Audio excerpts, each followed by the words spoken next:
오늘 하나님의 말씀은 사도행전 7장 44절부터 60절까지 서로 교독합니다.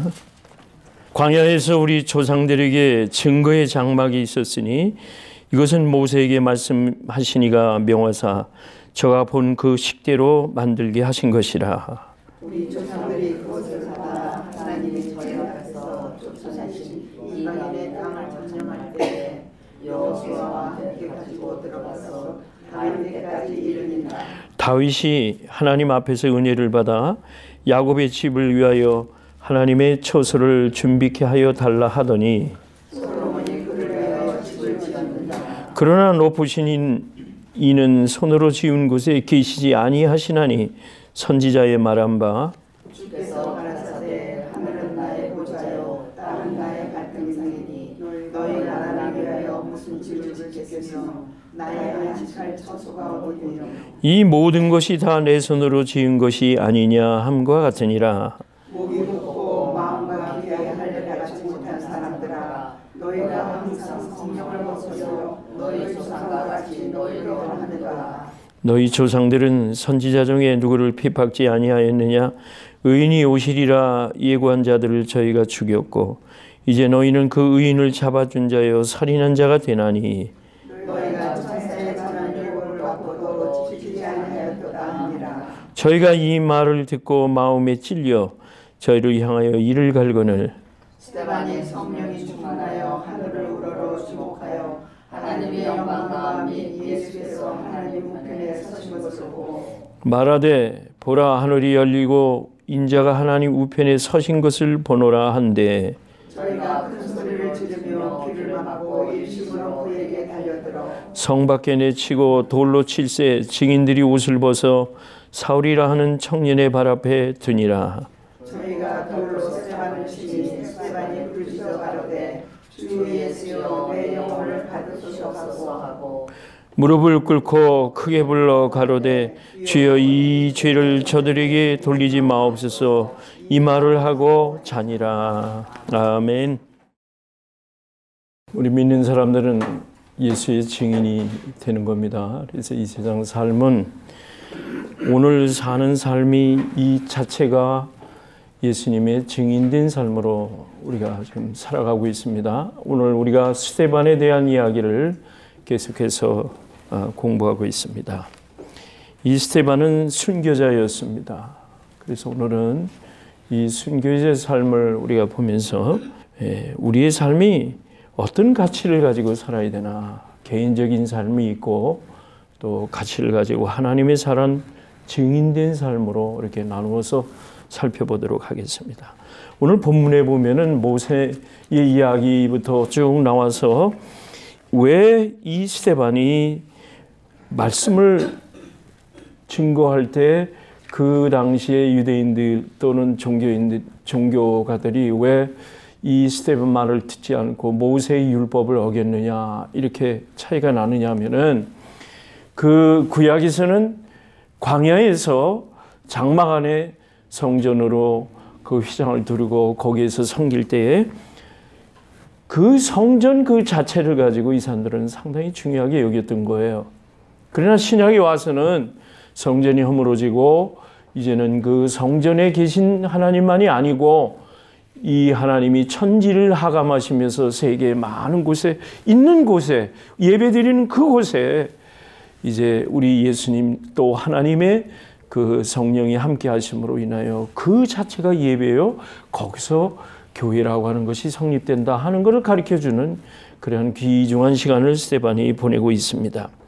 그래서 44절 보니까 광야에서 우리 조상들에게 증거의 장막이 있었다. 이것은 모세에게 말씀하시니가 명하사 저가 본 그 식대로 만들게 하신 것이더라. 그렇게 해서 여호수아가 가나안 땅을 정복하기 위하여 들어갈 때까지 그 장막으로 이르다가 여호수아 이후에 야곱의 12지파 이후에 다윗 임금까지, 그러니까 다윗이 그 성전을 지으려 했지만은 하나님이 내 손에 피가 많이 묻어 있기 때문에 내 손으로는 성전을 지을 수가 없다. 그래서 그 아들 솔로몬에게 이제 하나님께서 성전을 완성하게 하셨습니다. 이 다윗의 이야기를 우리가 볼 때에 시편 16편에 보니까 아주 귀한 말씀을 다윗이 합니다. 주께서 생명의 길로 나에게 알려주셨다. 역대에서는 모세 다음으로 사실은 다윗의 위대함이 어떻게 보면 하나님 나라 세우는 큰 변곡점이 됐어요. 그렇기 때문에 16편 보면은 이 다윗의 믹담이라고 그러는데 이거는 회개하는 그런 뜻에서 읊은 그 다윗의 하나님을 향한 찬양의 시입니다. 여호와여 주는 나의 모든 것이 되셔서 내가 필요로 하는 것을 다 주셨으니 나의 미래도 주님의 손 안에 있습니다. 다윗은 그 신앙을 하나님 앞에 이렇게 고백을 했어요. 나는 항상 여호와를 내 앞에 모셨다. 그가 내 오른편에 계심으로 내가 흔들리지 않을 것입니다. 그래서 내 마음이 기쁘고 내 영혼이 즐겁고 내 육체도 안전할 것입니다. 주님께서 나를 무덤에 버려두지 아니하시고 주의 거룩한 자를 썩지 않게 하시는 부활 신앙을 여기서 다윗은 또한 여기서 시편에서 예고하고 있습니다. 그래서 주님께서 생명의 길을 나에게 알려주셨다.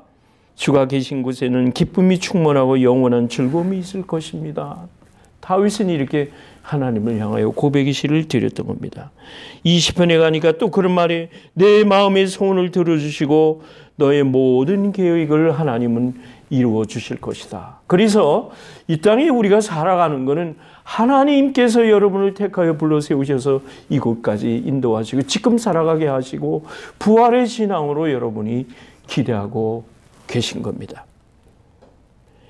이러한 것을 다윗을 들어 이제 그 성전이 꼭 회당의 성전만이 아니고 이제는 예수님이 계신 곳에서는 다 하나님의 성전이라는 것을 스데반은 이렇게 증거하면서 소리 높여 외쳤습니다. 근데 그 당시 종교적이고 율법적으로 얽매여 있는 이 종교가들이 스데반의 입을 막고 말을 전하지 못한 겁니다. 그래서 이제 스데반은 소리를 놓쳐서 외칩니다. 목이 굳고 마음과 귀에 할 일을 보지 못한 사람들아, 할 일을 못 받은 사람들아, 너희가 항상 성령을 거스려 너희 조상과 같이 너희가 하는도다. 이제 예수님을, 그래서 선지자가 이 땅에 예수님이 오실 것을 이미 구약에서는 예언하지 않았느냐. 우리의 구원주로 오시는 그분이 의인이라 오시리라 예고한 그 사람들을 너희가 선지자들을 죽였고 이제 그 실제로 의인이 오신 분도 너희들이 죽였노라. 그러면서 역사의 이야기를 이 스데반은 거기서 소리 높여 외친 겁니다. 자, 우리가 이 순교 있는 삶이라는 것은 증거자의 삶인 거예요. 증거자의 삶인 겁니다. 그렇기 때문에 진리를 모르는 사람들아, 깨닫지 못하는 사람들아, 마음과 귀에 할례받지 못한 사람들아, 이렇게 말하는 거예요. 깨달으라는 말이에요. 오늘 왜 우리가 신앙생활을 우리 주 앞에 하는 거냐.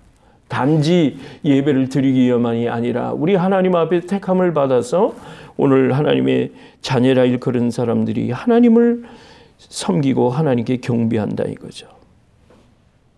여기 순교라는 것은 목숨을 바쳐 그 종교적 결의를 지키는 사람을 우리가 순교자라 하는데 우리 기독교 순교자에는 수많은 순교자의 피가 흐른 겁니다. 우리나라에도 많아요. 제가 특별히 순교사를 보면서 평범한 이야기 같지만은 이 한 분이 눈에 띄기 때문에 여러분에게 잠깐 소개하려 합니다. 일제 시대 때에는 두 가지 사상에 대항을 했던 거예요. 예수 그리스도의 교회의 정신과 일본의 신사참배라고 하는 그러한 것에 이제 많은 사람들이 그 신앙을 지키기 위해서 순교의 목숨을 잃었습니다. 여기 이현숙이라고 하는 전도사님이 한 분, 여성 전도사님이 계신데 마치 유관순 그분을 애국 선녀를 생각하게 하는 이 말씀인데 평범한 것 같지만은 이 말씀을 잠깐 소개하겠습니다. 경상남도 함안 태생으로 아버지가 성도인데 아버지 슬하에서 믿음을 키웠다. 어머니는 농사를 지었다.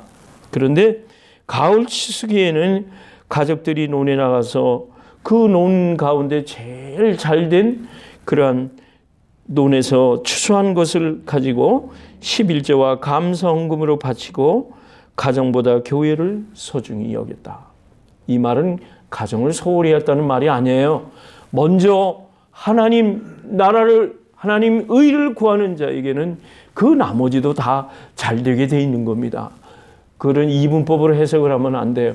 하나님은 나라와 의를 구하는 자에게는 이 모든 것을 너에게 더하시겠다고 하는 그 말씀대로 하나님 중심으로, 하나님 우선주의로 됐다는 거예요. 이거 참 중요한 거예요. 농사를 지어서 제일 잘된 것을 선정해서 그것을 별도로 추수하여 추수 감사 예배로 하나님 앞에 드리는 신앙을 여겼을 때 그 자녀인 이현숙 전도사는 무엇을 배웠겠어요? 부모의 신앙을 배운 거예요.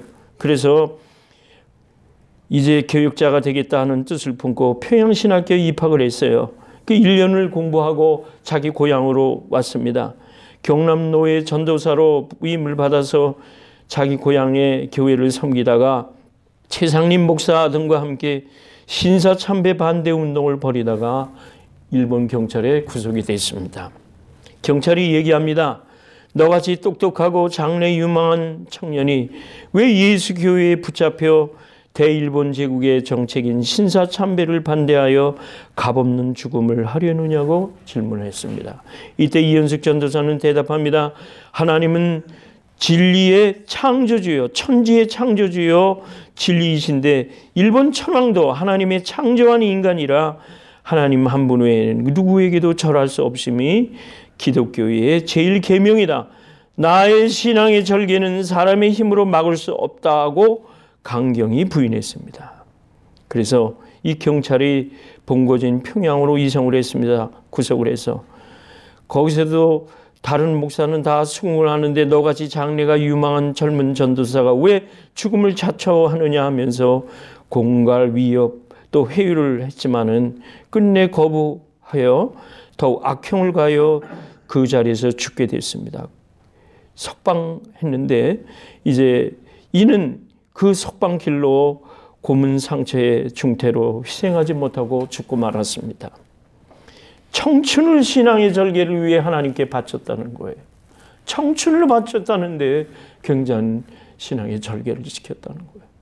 아마도 스테반이 청춘이었을 것 같아요. 보면은. 자, 우리가 이 세상에는 두 가지 진리로 이 세상은 하나님 나라의 회복을 위해서 지금도 살고 있습니다. 하나님이 제일 싫어하시는 건 공산주의예요. 그래서 미국의 역사를 봐도 한때는 이 공산주의가 싹을 피우려 했지만은 철저하게 청교도적인 신앙으로 미국도 공산주의를 제일 미워하는 거예요. 공산주의 사상이 있을 수가 없는 거예요. 오늘날 우리 고국을 볼 때 기도하지 않을 수 없는 것은 예수 사상은 공산주의를 맞지 않고 공산주의는 예수 사상을 또 싫어하는 겁니다. 교회에 갈 길, 교회에 할 일이 주어지는 겁니다. 당시에는 일본의 신사참배 천황주의로 나갈 때 그 사상을 하나님의 주의보다 우선했기 때문에 이 젊은 이현숙 전도사는 순교의 피를 흘렸던 겁니다. 오늘 스데반도 많은 사람들이 성전 중심으로 이스라엘 사람들이 율법 중심으로 나갈 때 복음의 진리를 스데반은 이제 우리의 구원과 살 길은 예수 믿는 길이다 하는 것을 전리를 가지고 외쳤던 겁니다. 여기서 우리가 배우는 것은 항상 성령을 거스린다는 거예요. 그래서 두 가지 부류의 사람이 됩니다. 이렇게 하나님의 사람이 있는가 하면은 자, 그러나 너희가 의인을 죽이지 않았느냐 할 때에 천사의 율법을 가지고 성령이 인도하는 것도 너희들이 순종하지 않았다 했을 때 스데반을 반대하는 많은 사람들이 54절을 보니까 저희가 이 말을 듣고 마음에 찔려서 저를 향하여 이를 갈았다 이렇게 말합니다. 마음에 찔렸다. 양심이라는 게 있습니다. 저는 분명히 보건대 아무래도 전도서 3장에 보면 뭐라고 했냐면 사람은 영혼을 사모하는 그런 존재라는 얘기가 말씀이 나옵니다. 우리 인간은 우리 육신을 가졌지만 영혼이 있기 때문에 하나님을 사모하는 그러한 존재가 우리 육신이라 하는 것을 우리 사람이라는 것을 전도서 3장에서 가르쳐주고 있어요. 그래서 이 땅에 사는 동안에 하나님을 믿고 하나님이 즐거워하시는 것을 하며 기뻐하며 살라고 이제 삶의 철학을 가르쳐주고 있습니다. 그 말씀에 비교해 볼 때 양심이라는 게 있단 말이에요. 하나님의 선지자를 하나님이 이렇게 믿음의 외치는 스데반 같은 사람을 복음 전하는 자를 통해서 양심에 외쳤을 때 그들이 그 양심으로 깨닫지 못했겠느냐? 저는 그렇게 보질 않아요. 깨달았을 거예요. 그런 어떤 제도의 얽매이고 어떤 사상의 얽매이다 보니까 눈치도 보다 보니까 우르르 군중심리로 이들은 이제 스데반을 죽일 수밖에 없었어요. 스데반이 성령이 충만하여 이때 하늘을 우러러 주목하여 하나님의 영광과 예수께서 하나님 우편에 서신 것을 보았다. 사람은 말이죠, 이 마음에 찔려 이 보는 신앙으로 가야 죽음까지도 불사하게 되는 거예요.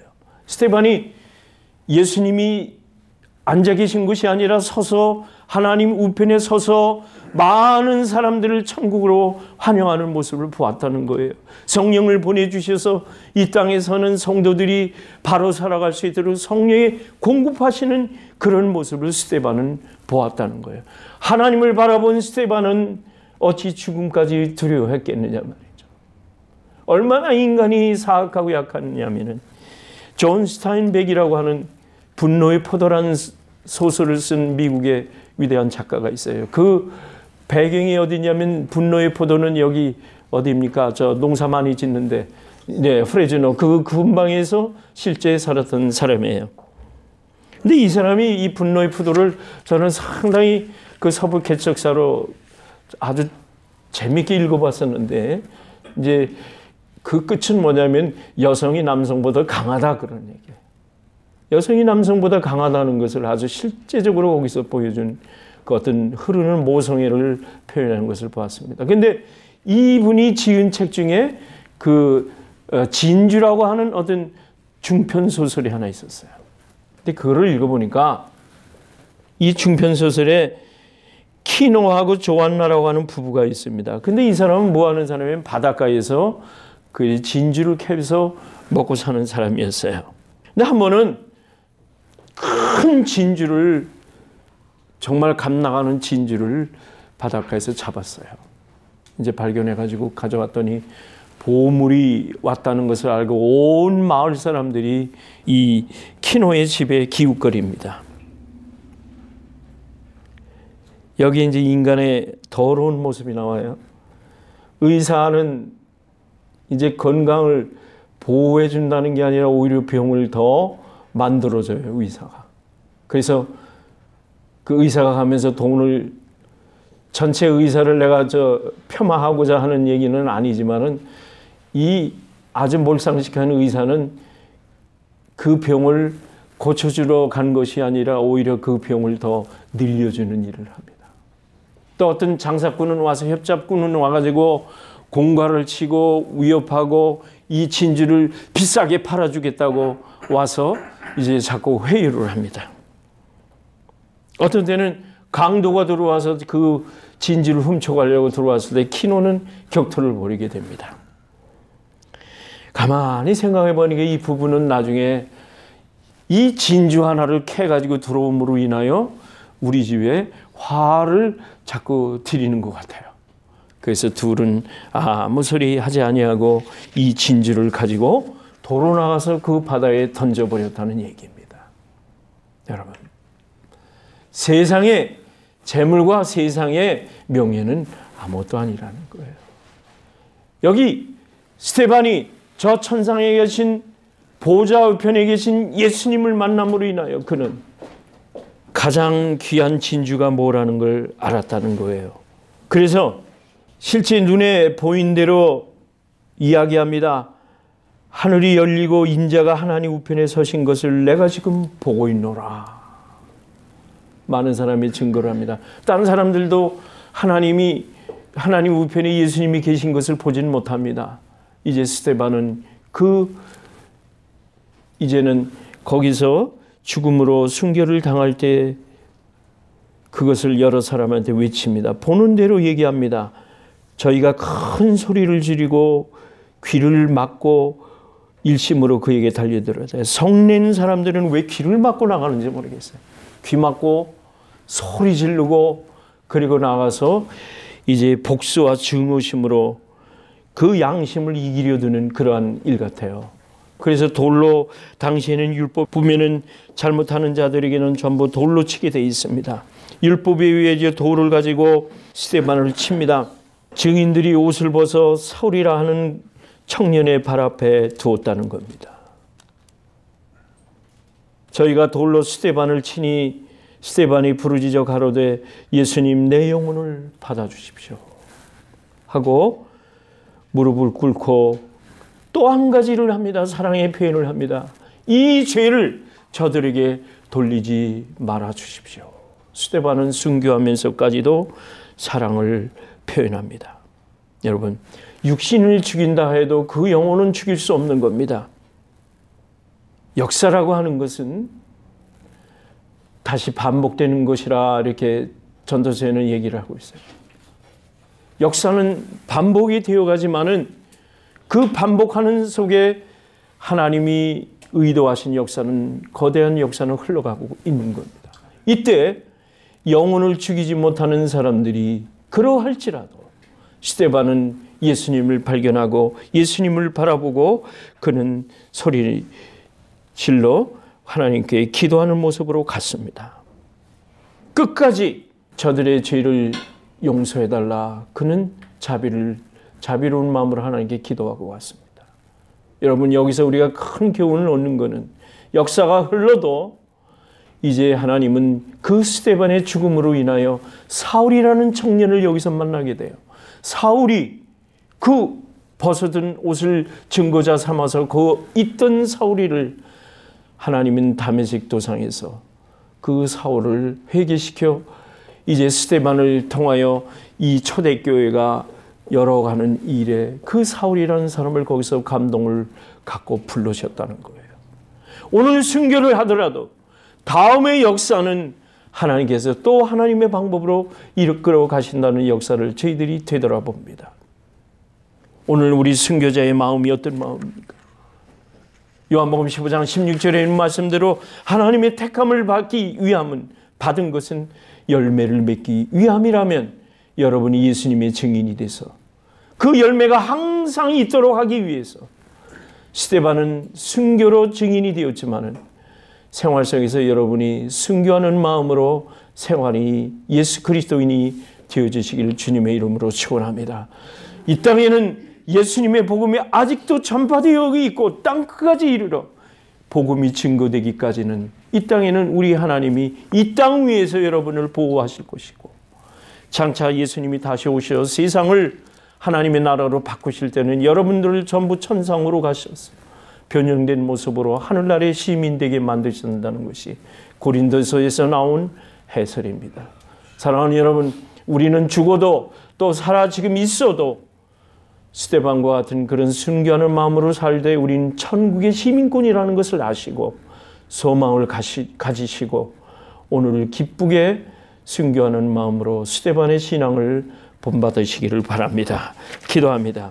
사랑하는 하나님 아버지, 진리를 모르는 사람들과 살아갈 때에 스데반은 그것을 깨닫고 참 진리로 세상의 사상을 이제 예수 사상으로 바꾸어 이는 순교자에 이르기까지 순전한 예수를 바라보고 그는 갔습니다. 그 스데반 이후에 바울이 그 신앙을 계승받아 그 초대교회를 이어갔고 오늘까지 교회가 이어온 것을 볼 때 앞으로도 하나님의 순교하는 신앙으로 이 복음을 위하여 싸우게 하여 주시옵소서. 우리 사랑정릉의 모든 교우들이 우리 하나님 앞에 스데반과 같은 신앙을 갖기를 원합니다. 진리 안에서 살고 죽는 그러한 것을 맡길 수 있는 온전한 신앙이 되어지기를 원합니다. 성경에 말씀하시는 것은 우리를 온전케 하기 위함이라고 디모데에게 말씀하신 것처럼 성경을 통하여 우리들이 온전한 신앙과 온전한 사람이 또한 되게 하여 주시옵소서. 예수님의 이름으로 기도하옵나이다. 아멘.